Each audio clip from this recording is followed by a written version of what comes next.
Hello, I'm Cynthia Izaguirre in Dallas, and here are your headlines from North Texas. We just got a look at new numbers showing that the average police response times in Dallas are still well above the target. And as Cole Sullivan reports, some claim the city isn't doing enough to fix it. After living here more than 50 years, and I said, you better send somebody up here before I get mad. Willie Mae Coleman is fed up. When she called 911 to report gunfire next door, she says officers took hours to get there. Long time. And a lot of times they don't show. New DPD data shows for the most urgent calls, police take on average 14 minutes to respond to her South Dallas neighborhood. Their goal is 8. I think they forgot that this is still part of Dallas. But it's not just here. Data shows in nearly every district, DPD takes minutes longer than its target to respond to calls like shootings and stabbings. Calls for major disturbances can take more than 2 hours. So I'm learning to just shut up and live with it. DPD says, quote, balancing the demands of the Violent Crime Reduction Plan with calls for service remains a priority. It says it has implemented more accountability for supervisors and now sends lists of calls pending at the start of every shift. We've included in the budget the ramp up to where we can continue to hire additional police officers because we know that that matters to our residents. The city manager says Dallas will put millions more towards police pay and hiring. In November, voters approved a charter amendment which requires the city to hire more officers and pay them competitively. But the people behind Proposition U say the city's efforts aren't enough. Quote, the proposed police pay does not come close to placing Dallas in the top 5 of regional departments as required by the city charter. The city disagrees. We are doing more, and we're doing it on top of what the proposition would actually require. It is frustrating. Coleman thinks hiring more officers will help. They need them. They need them. But most of all, she wants police to come when she calls. In Dallas, I'm Cole Sullivan. Newly released video shows the moment when Dallas rapper Big X the Plug was booked into the Dallas County Jail. The artist, whose real name is Xavier Landon, is charged with marijuana possession of less than 2 ounces and unlawful possession of a firearm. Police say he was arrested after his truck was missing a front license plate. Landon told officers he had a gun and he was later arrested. Both charges are misdemeanors. He was released from jail Friday afternoon and is due back in court next Monday. The NTSB just revealed what caused a DART train to catch fire last month near downtown Dallas. A report shows the electrical system suspended above the train disconnected and sent 850 volts to the train, which started the fire that lasted 11 minutes until a worker turned off the circuit breakers. 30 people had to be evacuated, 15 others were hurt. The NTSB says they are still investigating DART's procedures. How do you help a child during an emergency if you don't know who to call to help? A mom in North Texas has been working to answer that question after her preschooler had a pretty bad scare. Tiffany Liu shows us how she's using her experience to help the parents of other children. In her workshop at home, Donna Duke is a well-oiled machine.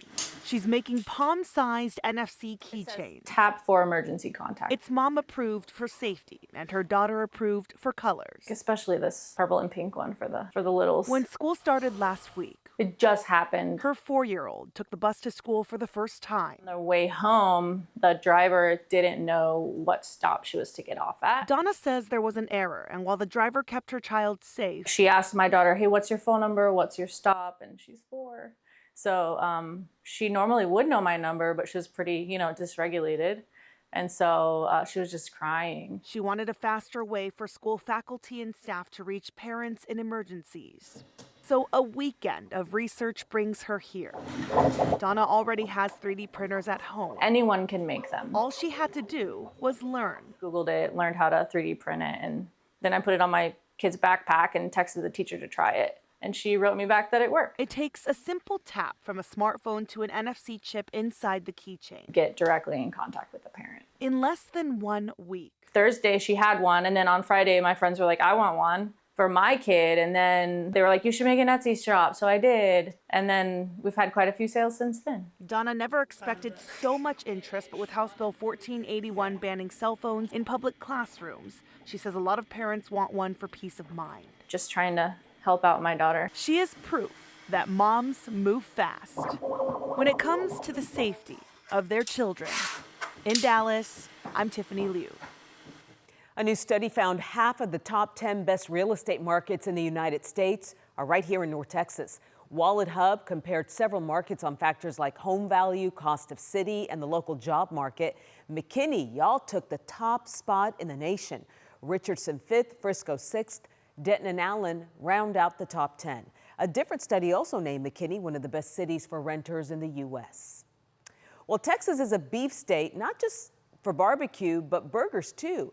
And there's a new spot in Dallas that's gained a massive fan base in less than a week. Here's Sean Giggy. Excuse me, do you know where I could get a good burger around here? Not a damn chance. Jeez, I was just asking about a burger. Take it easy, man. That's the name of the place. Oh. Not a damn chance. Okay. Come on. Not a Damn Chance Burger, or NADC, opened in Dallas just last week. And already, people are waiting up to an hour just to get one. The craziest part? This was never even supposed to be a restaurant. We just set out to make the perfect burger, in our opinion. Professional skateboarder Neen Williams and Michelin star chef Philip Franklin Lee just wanted to make the best burger they could for themselves. But as they started sharing it with friends, those friends said, "Hey, you should sell this." So they did, and gained a cult following. It's just been awesome to see this response. What makes it so awesome? Simplicity. It's Japanese Wagyu from a Texas ranch with cheese, sauce, jalapenos, onions, and pickles. All of these flavors basically work together to create like the perfect bite. Even the menu is simple. Just 4 items: a burger, fries, a cookie, and drinks. Do the one thing you can do and do it the best you can do it, and don't worry about doing a bunch of other things. Maybe that's why there's been a line out the door. And why, if you ask anyone here if a better burger exists, they'll tell you.